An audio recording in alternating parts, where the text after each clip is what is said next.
Okay, hi everybody. Welcome to another English class here on Verbling.com. My name is Lisa and I'm one of the teachers here at Verbling. And in this hour, we're going to be doing some reading. So if you have a reservation for this class, then you can go ahead and use it. I started the class just a little tiny bit early, so it might take a couple of minutes for people to finish up the other classes that have been going on, and if you want to take another class, then you can join this one. The way the reservations work is if you're a member of Verbling, then you can look ahead today, tomorrow, and see what is happening, which teachers are teaching, at what times, and what the topics are, if they're going to be doing a reading class or writing or speaking or listening, or grammar or vocabulary or something like that. So if you want, you can plan ahead, and if you know you want to be in that class for sure, then you can make a reservation. However, the reservations do go away after the first 2 minutes. So if you make a reservation for the class and you know you want to be in that class, then you need to come in the first couple of minutes of the class.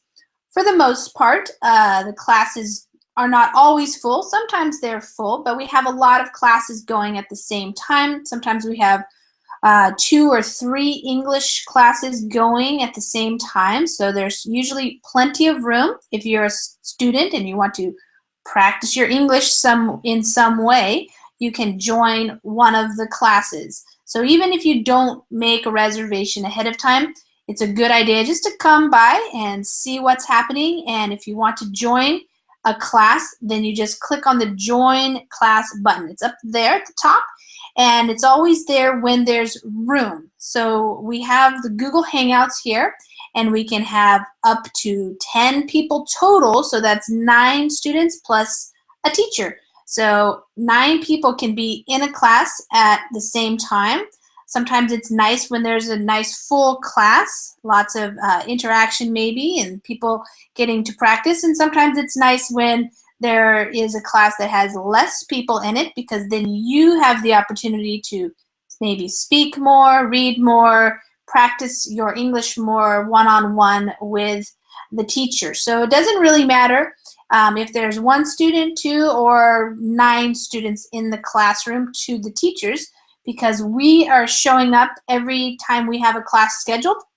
We show up to teach our class, and then you can show up if you want to join us. So if you do want to join this hour, then we're going to be doing some reading. It's going to be a New York Times article, and I know some people did have some reservations, so I just want to double check the Verbling site and see if it's up and people can see this class. Sometimes there are some technical difficulties, so things don't always happen. So yeah, it looks like it's available there. So probably some people are just finishing up with their other classes, and maybe if you want to come in, you can join now by clicking on the Join Class button. It's the green button up above.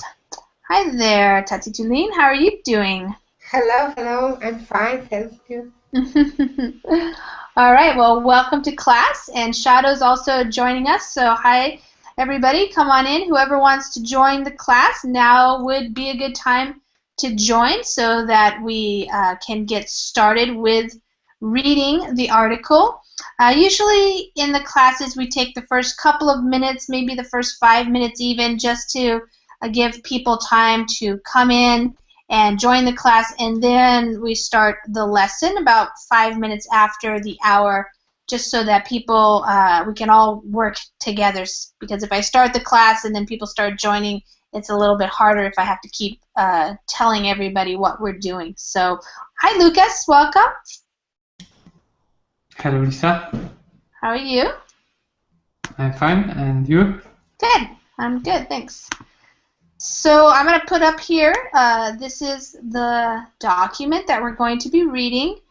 I've been choosing some New York Times articles lately because I've actually been taking a class. I don't know if you guys have heard of Coursera. Coursera is, has anybody heard of Coursera? Great picture, Abdullah. Abdullah, that's a fun picture you have there. Welcome. You're welcome. How are you? Yeah, I'm good. All right, so I've been taking a Coursera class on how we learn, and they're using a lot of information on brain science, so neuroscience information about how the brain learns and what's good for the brain and that type of thing. So I'm obviously taking it for my own interests, but also as a teacher to help students learn better, and also because I have 3 kids who are learning things all the time as well. So I've been getting a lot of articles from that class that they've been giving us links to, and they are related to the brain and learning and that type of thing. So it's usually pretty interesting for people here on Verbling. So this is an article that I got from the New York Times. It's actually from last month, so it's pretty recent. It's called "Hit the Reset Button in Your Brain." So you guys are probably familiar with the word reset. To reset something means to start it over again. So sometimes when you're maybe watching a movie or something and you want to start again from the beginning, you can just hit, like, sometimes there's a reset button or just rewind it or something like that. But usually when you reset something like a timer, for example, it goes back to 0. So you get a break and you come back to the beginning of something. So that's what this is about.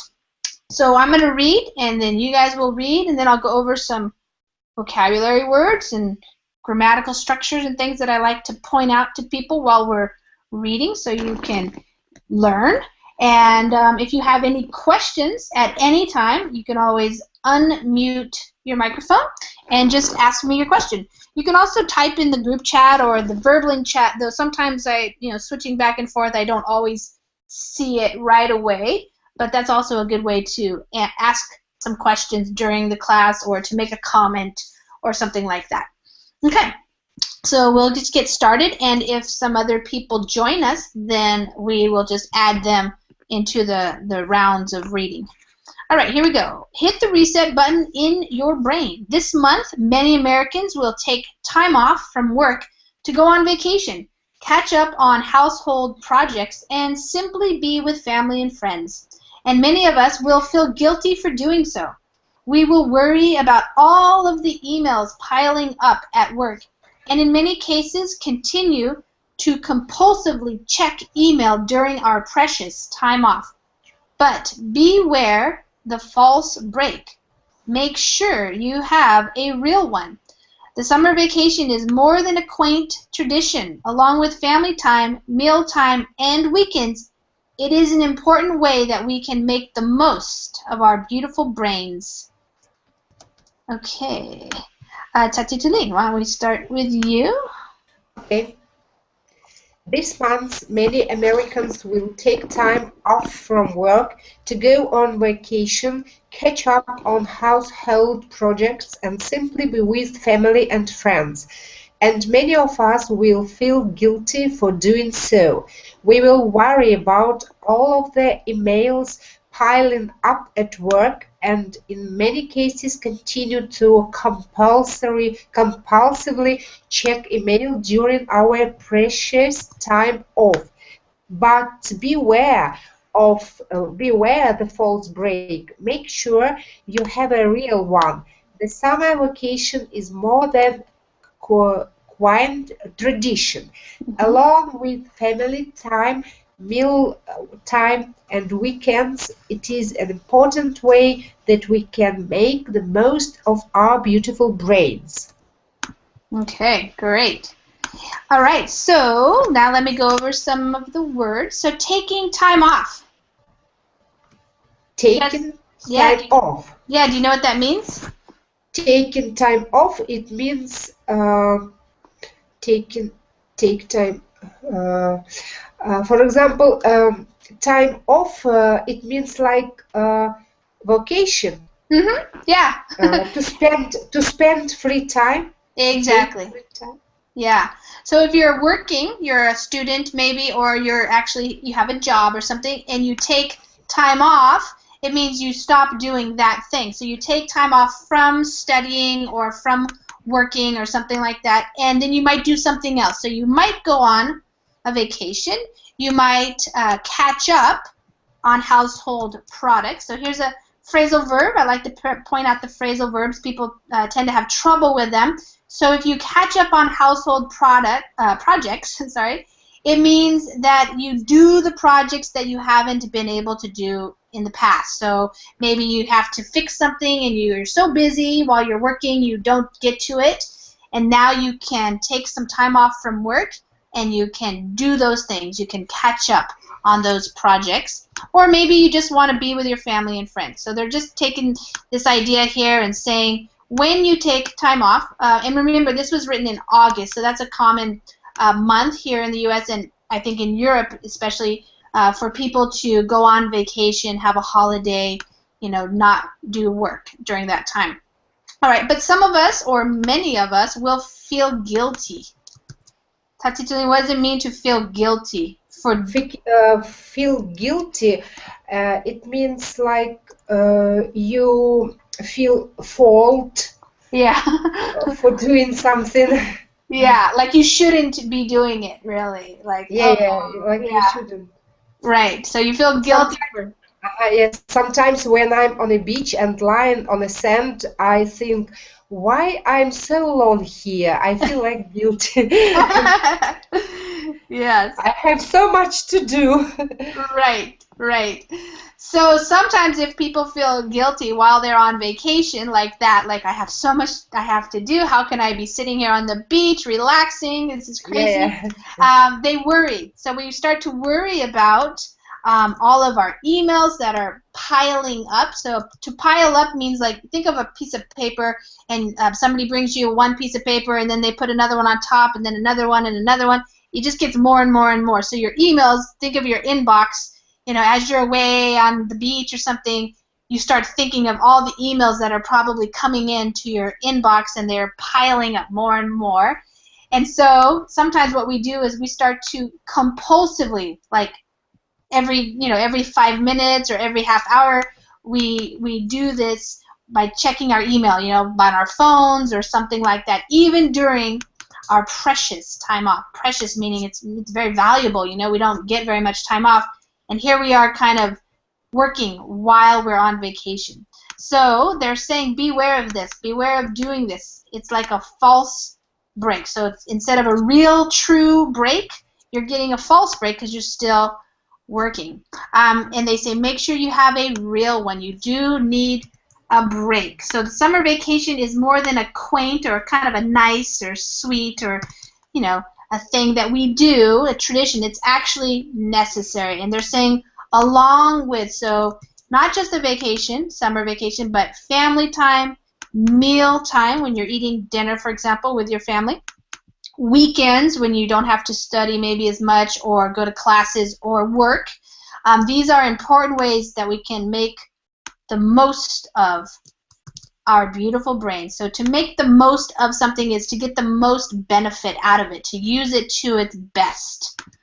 Okay, let's keep going. Every day we're assaulted with facts, pseudo-facts, news feeds, and jibber-jabber coming from all directions. According to a 2011 study, on a typical day, we take in the equivalent of about 174 newspapers worth of information, 5 times as much as we did in 1986. As the world's 21,274 television stations produce some 85,000 hours of original programming every day, by 2003 figures, we watch an average of 5 hours of television per day. For every hour of YouTube video you watch, there are 5,999 hours of new video just posted. Oh, wow. That's crazy. Okay, Shadow wants you to read that. Okay. Every day we were isolated with facts, pseudo-facts, new feeds, and jibber-jabber coming from all directions. According to a 2011 study, on a typical day, we take in the equivalent equivalent Yeah, equivalent. equivalent of about 174 newspapers worth of information, 5 times as much as we did in 1986, as the world's 21,274 television stations produce some 85,000 hours of original programming every day. By 2003 figures, we watch an average of 5 hours of television per day. For every hour of YouTube video you watch, there are 5,999 hours of new video just posted. Wow. Okay, so every day we're assaulted. So the pronunciation for that is assaulted. Assaulted means it's coming at us. So we also use this word assaulted, like if a robber comes and they try to mug you and steal your wallet or something, they assault you, they might hit you or something like that. But in this case, it's talking about all the stuff that we're coming across every day. Facts, pseudo-facts, so fake facts, things that are not even true or real. Everybody, we knows about news feeds now, Twitter feeds, Facebook wall, all that type of stuff. And jibber-jabber. Jibber-jabber is a word that we use, or two words together. It means kind of like just noise. Kind of like noise that is really not that important. Just people talking, but not about anything really significant. And these are coming at us from all directions, all the things that we use today in our with technology and stuff like that. So in a typical day, a common day, normal day, we get the equivalent of, so equal to. And this is what they say. So all of this information, which is crazy, 174 newspapers worth of information. So it used to be that you would maybe read one newspaper or a part of the newspaper, but now we can get information so fast. We're getting so much more information.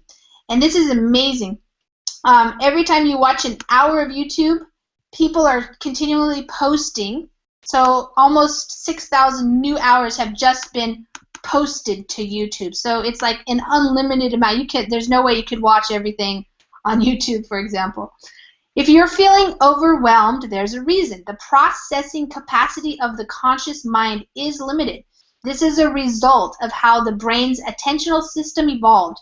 Our brains have two dominant modes of attention, the task positive network and the task negative network. They're called networks because they comprise distributed networks of neurons, like electrical circuits within the brain. The task positive network is active when you're actively engaged in a task, focused on it, and undistracted.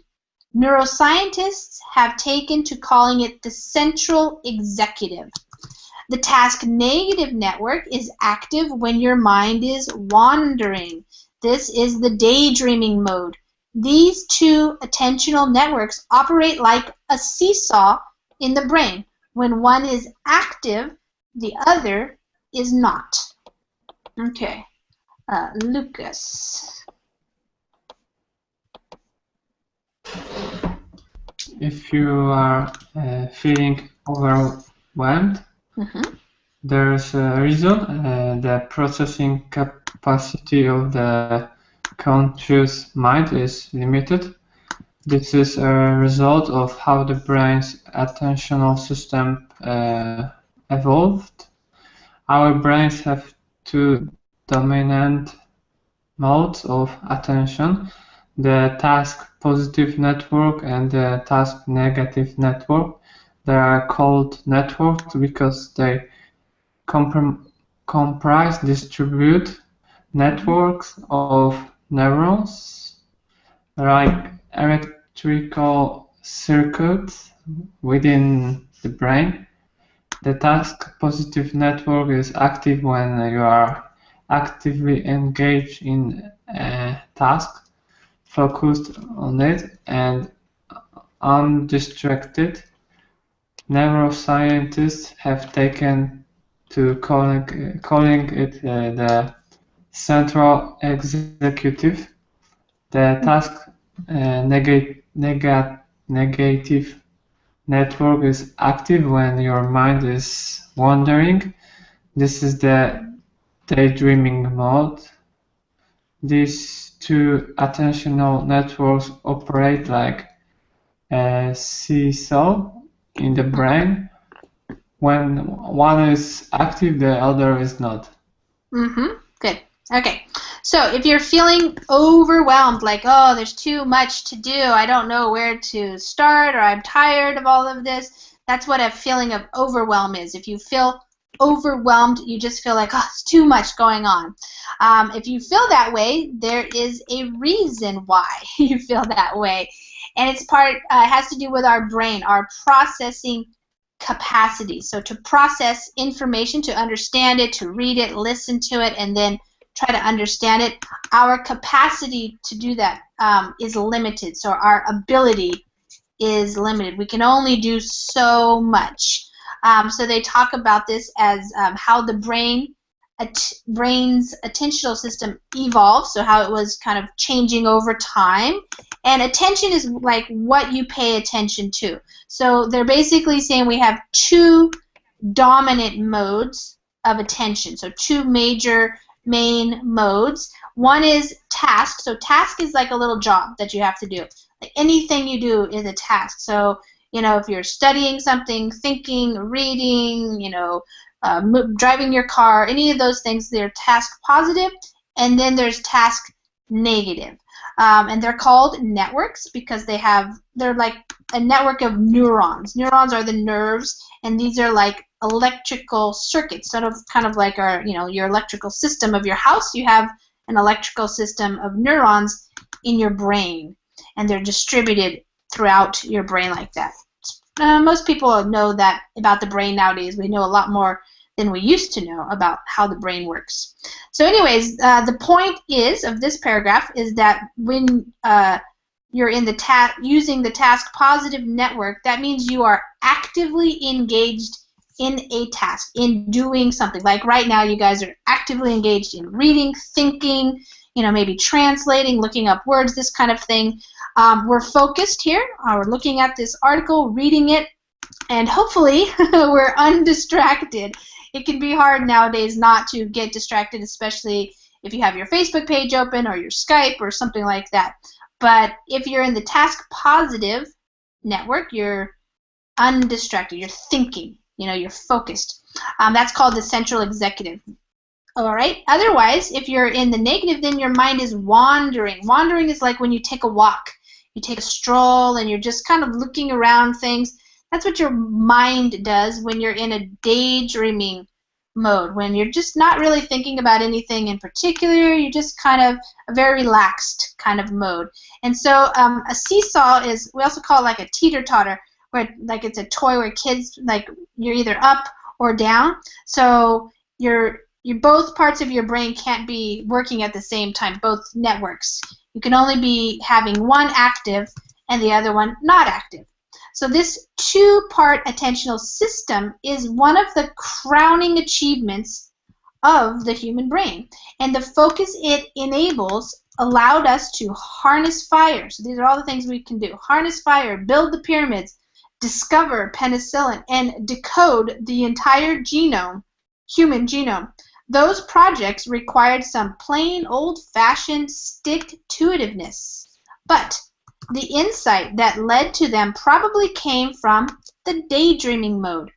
This brain state, marked by the flow of connections among disparate ideas and thoughts, is responsible for our moments of greatest creativity and insight, when we're able to solve problems that previously seemed unsolvable. Okay. All right, Abdullah.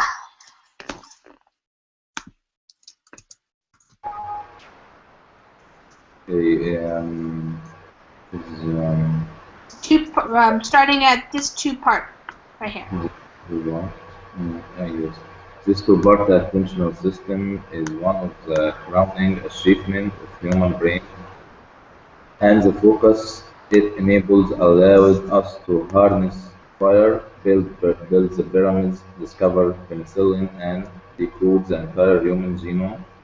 Those projects require require some plain old-fashioned stick-to-itiveness, Mm-hmm. but the insights that lead to them probably came from the dreaming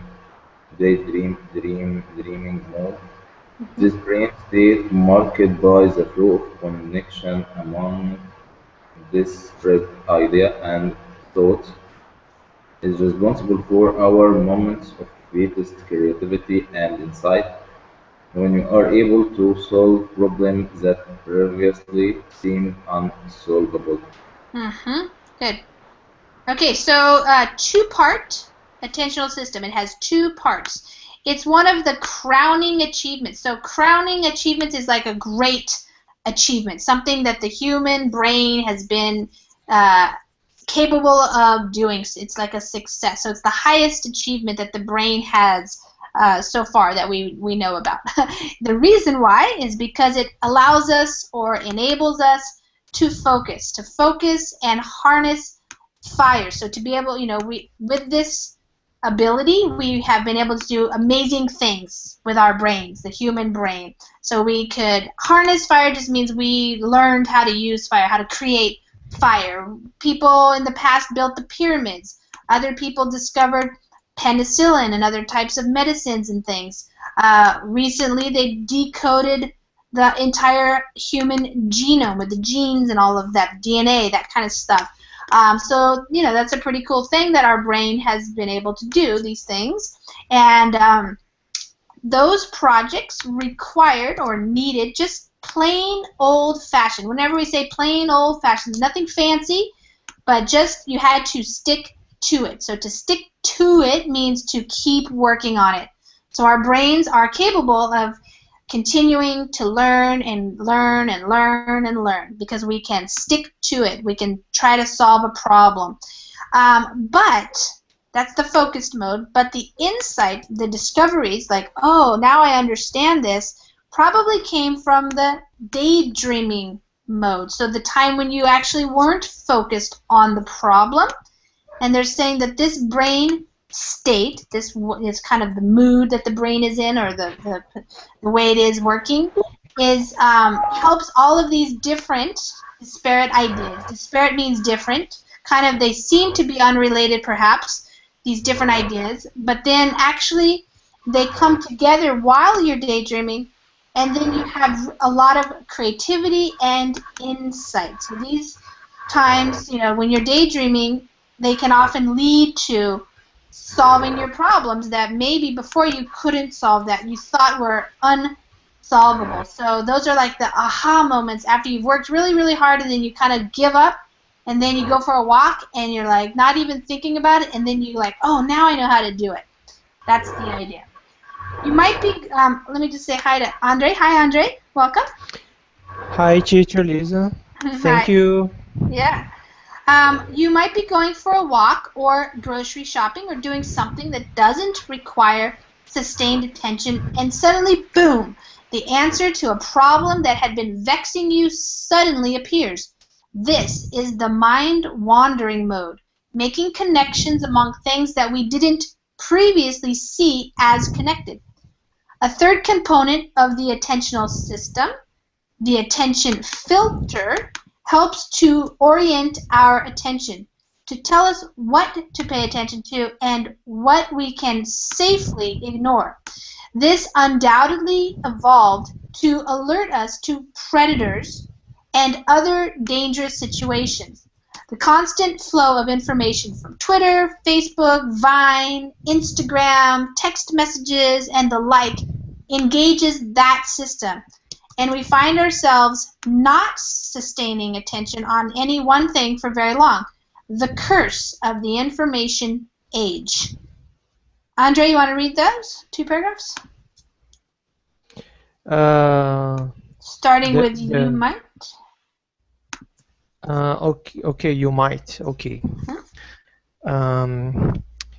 You might be going for a walk or grocery shopping, or doing something that doesn't require sustained attention, and suddenly, boom, the answer to a problem that had been vexing Vexing. you, Like bothering you. Mm-hmm.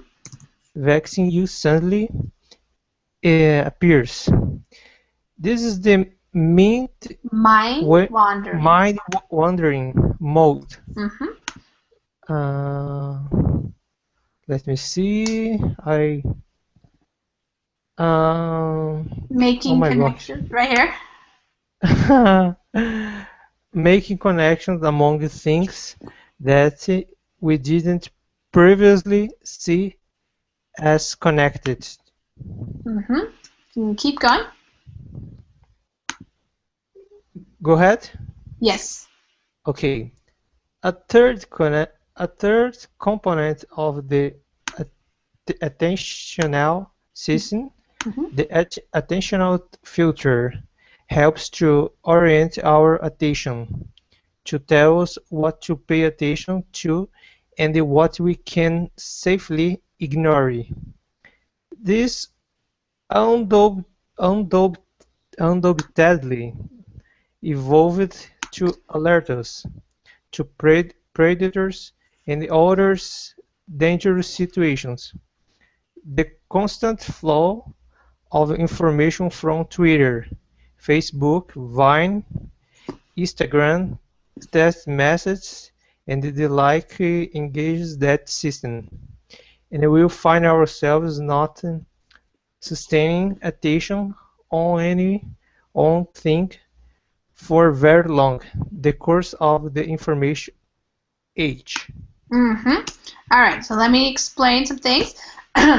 Okay, so basic idea. Remember, you don't need to understand every single word, but the basic idea is that whenever you're doing something where you're not really focused, so you might be going for a walk, grocery shopping, shopping for food, something like that, or doing something that doesn't require sustained attention. You don't have to think about it for 20 minutes or 30 minutes.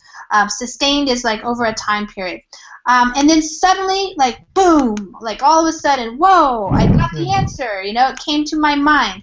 So maybe a problem that had been vexing you or bothering you or annoying you, because maybe at work you couldn't figure out how, computer programmers, for example, have this happen all the time, like a piece of code is not working or you can't figure out why, and all of a sudden you're on your walk or you're running and then you're like, oh, got it. So that's the idea that you're using the mind-wandering mode or the daydreaming mode, and you're able to make connections between things or among things that previously, so before that time, you didn't see the connections. You were like, oh, you couldn't figure it out, and now you're like, oh, now I get it. So that's kind of the sense. But then they're saying there's this third component, so the two different modes, but then we have a filter. So our filter is supposed to help us know what to pay attention to, what should we be looking at and paying attention to, and what kinds of things can we ignore, so not pay attention to. When you ignore things like sounds or people walking by, it's okay if you ignore them. Undoubtedly, this is the pronunciation for this, so this undoubtedly evolved. So undoubtedly means like without a doubt. This is, we probably evolved this part of our brain so that we could pay attention to predators, things that would eat us, like lions or tigers, and other dangerous situations like a snake coming up close to us or something like that. But they're saying the constant flow of information. So today, modern day, we have all of this information coming at us in all these different ways, and they are engaging that system, the filter. And so we find ourselves, we understand now that we're not able to sustain attention. To sustain means to keep our attention on any one thing. So sometimes we think we have ADD or something like that, but really it's just we have a lot of distraction. So this is the curse, or like the bad part of the information age. Okay, my collaborator, so I'm talking about a person who works, somebody you collaborate with, is your collaborator, work with, a professor of neuroscience at Stanford, and I showed that the switch between daydreaming and attention is controlled in a part of the brain called the insula, an important structure about an inch or so beneath the surface of the top of your skull. Switching between two external objects involves the temporal parietal junction. So this is a little bit of a brain terminology there. If the relationship between the central executive system and the mind-wandering system is like a seesaw, then the insula, the attentional switch, kind of like a light switch, is like an adult holding one side down so that the other stays up in the air. The efficacy of this switch varies from person to person. In some, functioning smoothly, in others, rather rusty, so not functioning very well. But switch it does, and if it is called upon to switch too often, we feel tired and a bit dizzy, as though we were seesawing too rapidly. Okay. Tati Tulin? Read that long paragraph there. From what? From my collaborator. Uh-huh. Okay. My collaborator, Vinod Menon, a professor of neuroscience at Stanford, and I showed that the switch between daydreaming and attention is controlled in a part of the brain called the insula, an important structure about an inch or so beneath the surface of the top of your skull. Switching between two external objects involves the temporal parietal junction. If the relationship between the central executive system and the mind-wandering system is like seesaw, then the insula, the attention switch, is like an adult holding one side down so that the other stays up in the air. The efficacy of this switch varies from person to person, in some functioning smoothly, in others rather rusty. But switch it does, and if it is called upon to switch too often, we feel tired and a bit dizzy, as though we were seesawing too rapidly. Okay, I'll explain this now. All right, so the person who wrote this is a researcher, so he's working at Stanford University, which is in California. So these two guys were working together, and they're explaining, or they show in their research, that there is this switch, and you can go between your daydreaming mode and your attention mode, your focused mode, and they're calling this part the insula. And it's an important structure, brain structure. We talk about the different parts of the brain as structures. So if you get an image of this, let me show you here. It's better sometimes just to see pictures. So they're talking, the top part of your skull is this top part here. And so they're saying about an inch down, you have this little junction. A junction is where two places cross, and it's the temporal parietal junction. So the parietal part here, the temporal part there. So that's the area of the brain that they're talking about, where you have this switch between going from being really focused on something versus, daydreaming and not really thinking too much about anything. So that's the idea of where it's located. So let's see. Switching between two external objects. External means outside of you. So external, like you're looking maybe at a TV, and then somebody walks into the room and wants to talk to you. Those are two. You're switching between these different things that are happening. All right. So let's see. The switch is sometimes working well, which is, they said here, it functions smoothly. So you can do that. You can go from paying attention to one thing and then going, and relaxing, that kind of thing.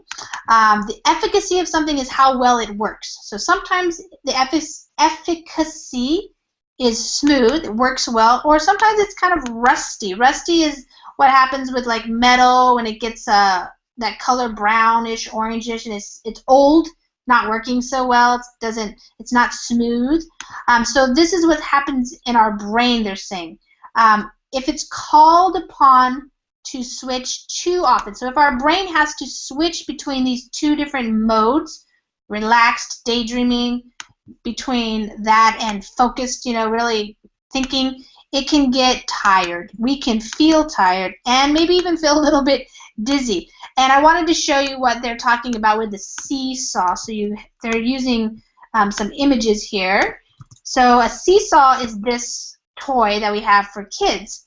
So it goes up and down. So they're talking about the modes of your brain. Sometimes it's working and the other time the other part is working. But if you're not able to switch, it's almost like an adult is holding down that seesaw, or you're going too rapidly. So you're switching too many times between too many different things, and you're not getting a rest. That's the idea. Every status update, you read on Facebook, every tweet or text message you get from a friend is competing for resources in your brain with important things like whether to put your savings in stocks or bonds, where you left your passport, or how best to reconcile with a close friend you just had an argument with. If you want to be more productive and creative and to have more energy, the science dictates that you should partition your day into project periods. Your social networking should be done during a designated time, not as constant interruptions to your day. Okay, Lucas. Starting at every status update.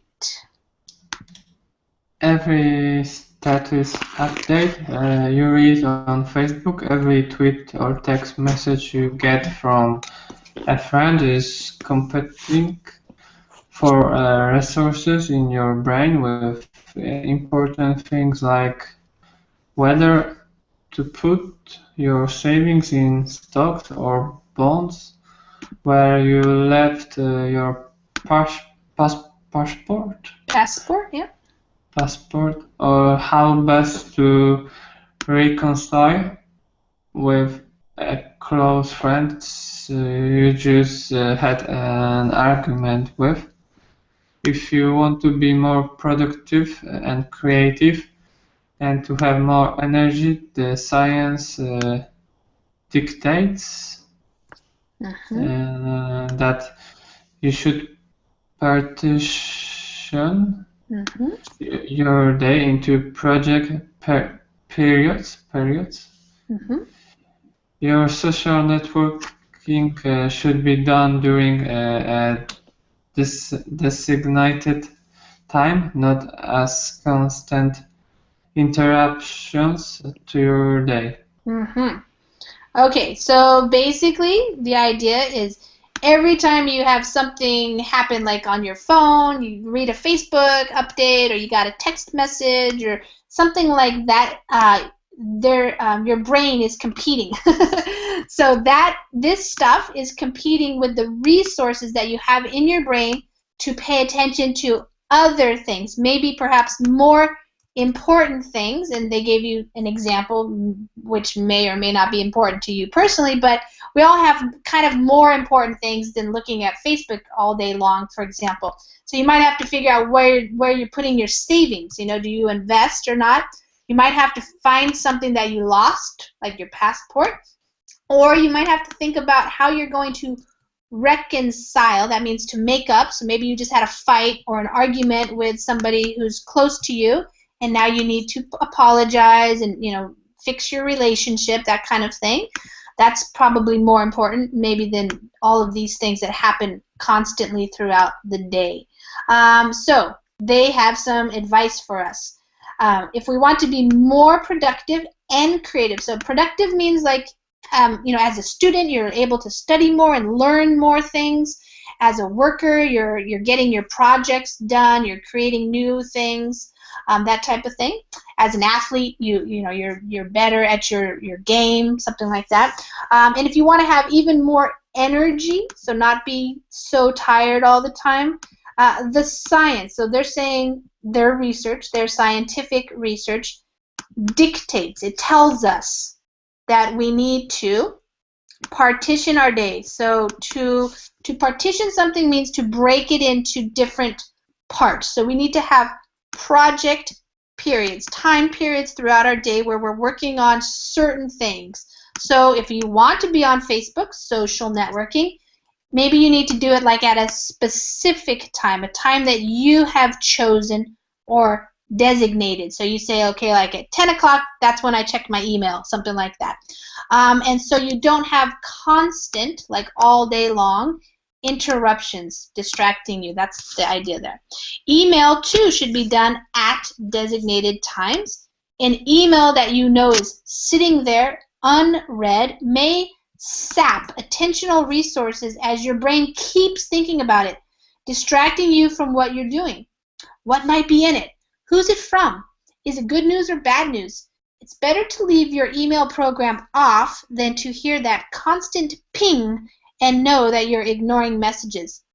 Increasing creativity will happen naturally as we tame the multitasking and immerse ourselves in a single task for sustained periods of, say, 30 to 50 minutes. Several studies have shown that a walk in nature or listening to music can trigger the mind-wandering mode. This acts as a neural reset button and provides much-needed perspective on what you're doing. Okay, Abdullah. From email to should be done.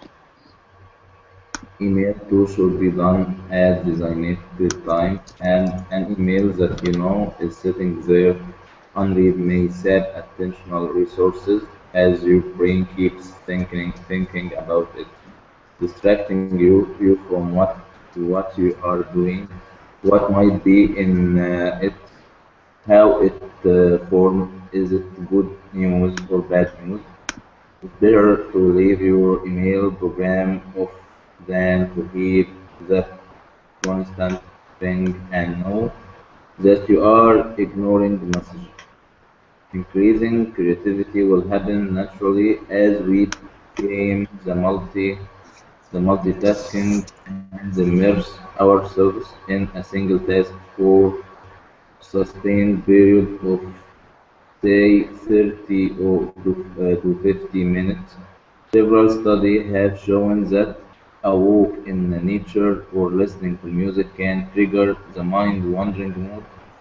This acts as a neural reset button and provides much needed perspective on what you are doing. Mm-hmm. Good. All right, so again, even email should be done at designated times, so times that you have designated or chosen to check your email. And they're saying because if you don't, if you know that you have email just sitting there in your inbox, you haven't read it yet, it's unread, it might sap your attentional resources. So it takes up energy. To sap your energy or something means to take your energy and use it. So it's going to be distracting you from other things that you want to get done. You'll be thinking these types of things like, oh, what is it?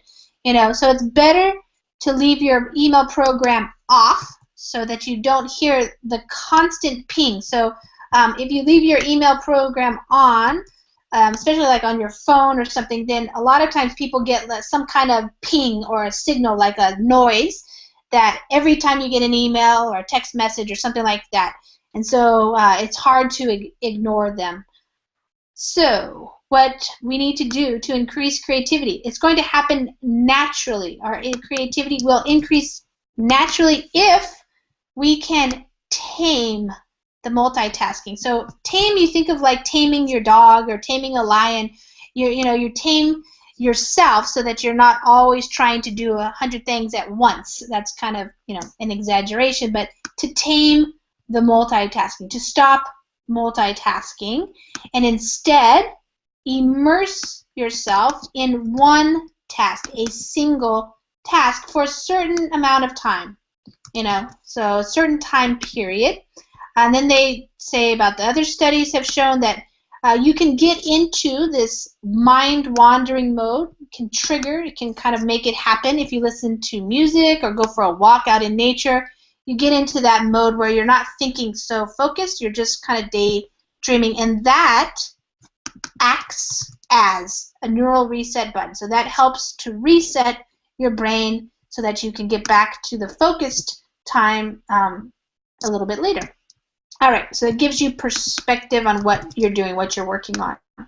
Daydreaming leads to creativity, and creative activities teach us agency, the ability to change the world, to mold it to our liking, to have a positive effect on our environment. Music, for example, turns out to be an effective method for improving attention, building up self-confidence, social skills, and a sense of engagement. This radical idea that problem-solving might take some time and doesn't always have to be accomplished immediately could have profound effects on decision-making and even on our economy. Consider this. By some estimates, preventable medical error is the third leading cause of death in the United States, accounting for hundreds of thousands of deaths each year. Okay, so that's kind of scary. Okay, Andre, why don't you read those two paragraphs there? Starting with daydreaming leads to creativity. Okay. Daydreaming leads to creativity, and the creative activities teach us agency, the ability to change the world, to mold it to our liking, to have a positive effect on our environment. Music, for example, turns out to be an effective method for improving attention, building up self-confidence, social skills, and a sense of engagement. Keep going. This radical idea that problem solving might take some time and it doesn't always have to be accomplished immediately could have profound effects on decision making and even on our economy. Consider this. By some estimates,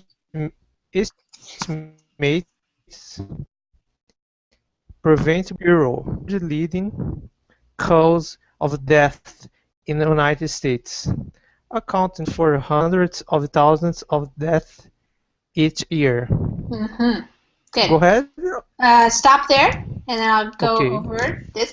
So daydreaming, this idea where your mind can just wander a little bit, it leads to, so it's going to take you to becoming, make you more creative, and this leads to agency, teaches us how to be independent thinking individuals, so we can have the ability to do all kinds of things. We can change the world, we can mold it, we can make it to our liking, so we can make the world the way we want it to be.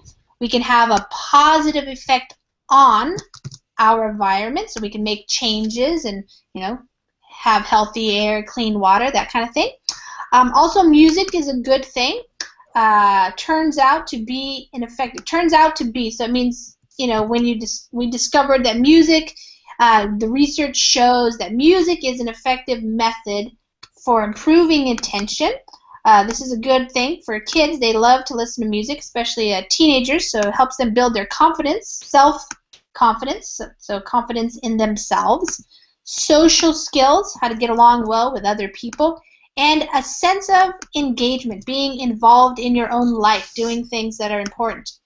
So this radical idea is like something that's really different. The idea that is so radical is that problem solving, trying to figure out problems might take some time. It takes time, and it doesn't always have to be accomplished immediately. You don't have to figure it out right now. This could have profound effects on decision making. So, for example, politicians, doctors, business owners, if they realize maybe they need to take some time to make important decisions. Don't try to do everything right now because maybe you're making bad decisions. So that's why they say consider this. Think about this. In the United States, preventable medical error. An error is a mistake. It's the third leading cause of death. So I think in the United States it's like heart disease, maybe cancer, and then problems, medical error, problems that the doctors made, mistakes that the doctors or the nurses made. That's the third leading cause of death. So obviously people maybe need to take their time. You want your diagnostician, the person who diagnoses you, the doctor, to give the right answer, not always the quickest one. Zoning out is not always bad. You don't want your airline pilot or air traffic controller to do it while they're on the job, but you do want them to have opportunities to reset. This is why air traffic control and other high attention jobs typically require frequent breaks. Several studies have shown that people who work overtime reach a point of diminishing returns. So you don't get better, you get worse. Okay, Tatitli? Okay.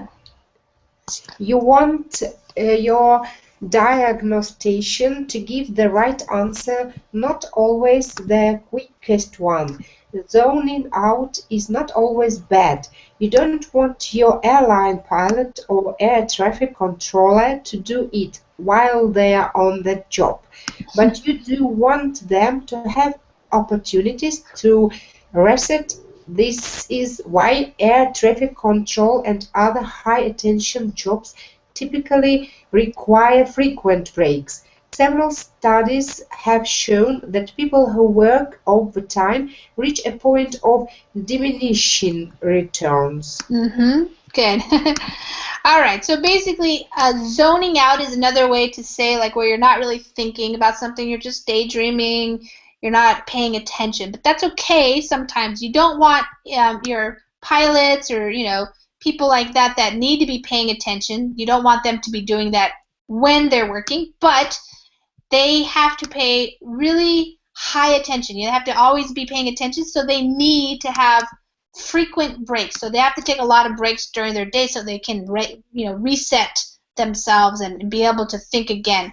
Because several studies show that people who work overtime, so if you work like 12, 14 hours in one day, there's a point where you don't get any more return for your investment kind of thing. You have diminishing returns. You get tired, you make poor decisions, things like that. Things happen. So taking breaks is biologically restorative. Naps are even better. In several studies, a nap of even 10 minutes improved cognitive function and vigor and decreased sleepiness and fatigue. If we can train ourselves to take regular vacations, true vacations without work, and to set aside time for naps and contemplation, we will be in a more powerful position to start solving some of the world's big problems and to be happier and well rested while we're doing it. Okay, Lucas, finish up there. Taking breaks is biologically restorative. Naps are even better. In several studies, a nap of even 10 minutes improved cognitive function and vigor and decreased sleepiness and fatigue. If we can train ourselves to take regular vacation, true vacations without work, and to set aside time for naps and contemplation, we will be in a more powerful position to start solving some of the world's big problems and to be happier and well rested while we are doing it. Good. All right. So it's biologically restorative. To restore something means you, like, for your body, you give it rest. So taking a nap, which is when you fall asleep for a little while, is even better. So it's a good idea to take a nap, even if it's only for 10 minutes. You're able to think better, have more energy, more vigor. And so their recommendation is to take true vacations with no working, no checking your emails and all of that. And take some time for napping and contemplating, or contemplation is the noun. That's thinking, just thinking about stuff, not focused thinking, but just thinking about your life or whatever is interesting to you. Okay, cool article. I hope you guys liked it, and wow, it's really full of lots of high-level vocabulary, good phrasal verbs, things like that. So if you want to try reading it again, you'll probably understand it a lot better the second time. But thanks, guys, for coming to class and participating and reading. And does anybody have any questions before we leave? Thank you. Okay, thank you. Have a Thank good day, you. guys. All right, bye. Bye-bye. Bye. Take care. Teacher.